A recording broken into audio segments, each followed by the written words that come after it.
Kezdjük azzal, hogy próbáljuk meg leültetni a kutyát. Figyelj! Köszön. Köszön.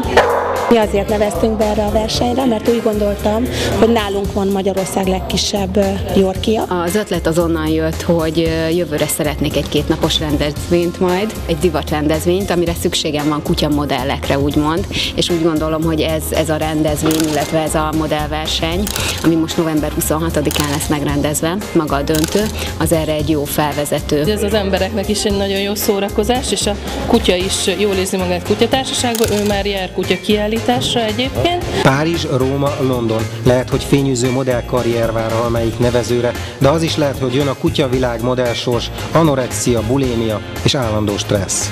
A kutyák általában elég gyorsan mozognak, és ezért kevés idő marad a komponálásra, ez az egyik legnehezebb része. Kutyától függ, van akinek 1-2 perc, van akinek 1,5-3 óra is kell ahhoz, hogy teljesen elvezüljen. Egy kutya is tud lámpalázas lenni ezek szerint?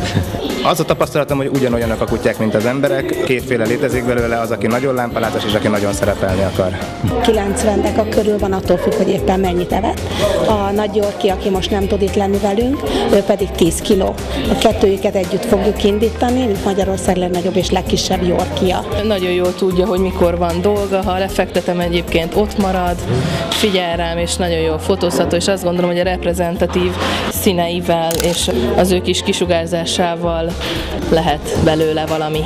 Molly olyan kutya, aki ha valahova elmegy, akkor mindig mindenki beleszeret, és gondoltam, hogy ezt kihasználjuk, ezt a képességét. Jó pofa dolognak tűnt, és ezért gondoltuk, hogy megpróbáljuk. Körülbelül olyan 30 kutyus jelentkezett eddig, és egy ilyen 10-12 körül fognak tovább jutni. 31-ig, október 31-ig várjuk a jelentkezőket, tehát jövő hétfőig. Mi van, hogyha esetleg ő nyeri meg a versenyt? Hát nagyon fogunk neki örülni, és megyünk filmezni, hát ugye tudom, ő nagyon szeret pózolni, megáll, lefekszik, mutat mindent, tud egy csomó trükköt. A nyertes, hát az egyik médiapartnerünk a Kutya Szövetség magazin, tehát rögtön megkapja a címlapját, tehát rögtön a modellkarrierjét, úgymond egy címlappal fogja indítani, azon kívül pedig több cég is már megkeresett, főleg ruházcégek, akiknek a téli katalógushoz szükségük van kutyusokra. Kutyakiállításokat én nem szerettem, megmondom őszintén, mert ott pénzről van szó, érdekekről, az emberek gyűlölködnek. Ez egy játék, egy jó pofa dolog. Van több is a talomban, aki nagyon szimpatikus volt, itt is volt ma olyan, aki nagyon-nagyon tetszett. Biztosan nekem van